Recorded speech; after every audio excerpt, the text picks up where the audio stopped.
Kuwait में आने वाले वर्कर्स के लिए इन दिनों में फ़िलहाल बहुत ही ज़रूरी न्यूज़ है, ये आखिर तक ज़रूर देखें। कुवैत में जो वर्कर्स काम करने के लिए आना चाहते हैं, कुछ भी काम करने के लिए आना चाहते हैं, ऐसे लोग खासकर कुवैत में आकर कुछ भी काम करना चाहते हैं, तो पहले बात अलग थी। जब दौर था 2000 से लेके 2020 या इससे पहले जब लॉकडाउन कोरोना नहीं लगा था, उससे पहले बात अलग थी कि कुवैत में आके कुछ भी काम करते थे।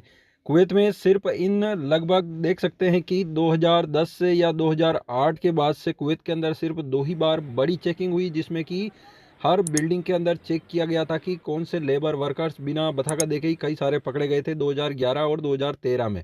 लेकिन इसके बाद में फिर ऐसी चेकिंग वापस नहीं हुई, तफ्तीश नहीं हुई, नहीं पकड़े गए। लेकिन अभी फ़िलहाल हाल ही के दिनों में इन 6 महीनों में इतनी ज़्यादा चेकिंग तफ्तीश हो रही है कि कुवैत में लेबर मार्केट को सही करने के लिए जो ऐलान किया गया था, उसको देखते हुए कुवैत के अंदर लगातार डेली के डेली वर्कर्स लेबर पकड़े जा रहे हैं। कई सारे न्यूज़ अपडेट देख सकते हैं, हर जगहों पर मिलती है। किसी जगहों पर 5-10 पकड़े जाते हैं, किसी जगहों पर 30-40-50 भी पकड़े जाते हैं, कई जगहों पर बहुत ही ज़्यादा पकड़े जाते हैं। तो इस टाइप से लेबर पकड़े जा रहे हैं।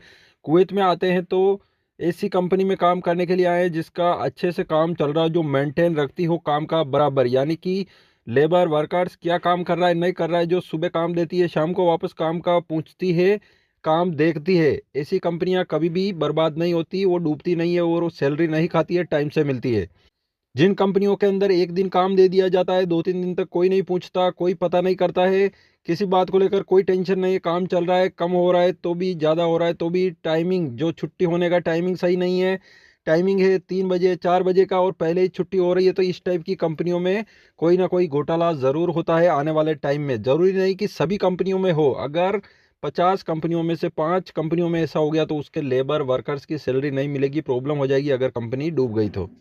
जो भी नए लोग आते हैं कुवैत के अंदर, ऐसी कंपनियों में आने से बचे। जो अच्छी कंपनी है, मेंटेन रखती है काम को बराबर, काम उन्हीं कंपनियों को मिलता है जो टाइम से काम करके आगे उनको देती है, कॉन्ट्रैक्ट पूरा करती है, तो उनको टाइम से काम मिलता है और टाइम से ड्यूटी, टाइम से छुट्टी होती है, या फिर ओवर टाइम जो होता है उनमें भी देख रेख बराबर होती है। इस टाइप की कंपनियां लंबी चलती है कुवैत में, और कुवैत में काम अच्छे से चलता है, सैलरी हर महीने उनकी मिल जाती है, कभी भी लेट नहीं होती।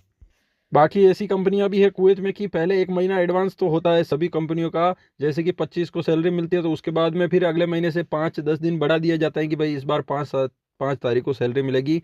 फिर अगले महीने और बढ़ा दिए जाते हैं कि 10-15 तारीख को सैलरी मिलेगी। इस टाइप से करते करते कई कंपनियां ऐसी है जिनमें 6-6 महीने से 1 साल तक सैलरी एडवांस हो चुकी है वर्कर्स की, लेबर्स की।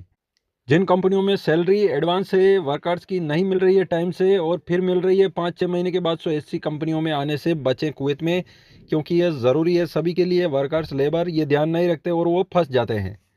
चाहे वीज़ा फ्री में मिलती हो, लेकिन ऐसी कंपनियों में आने से बचें। चैनल को सब्सक्राइब ज़रूर करें ताकि कुवैत के आने वाली खबरें मिस ना हो।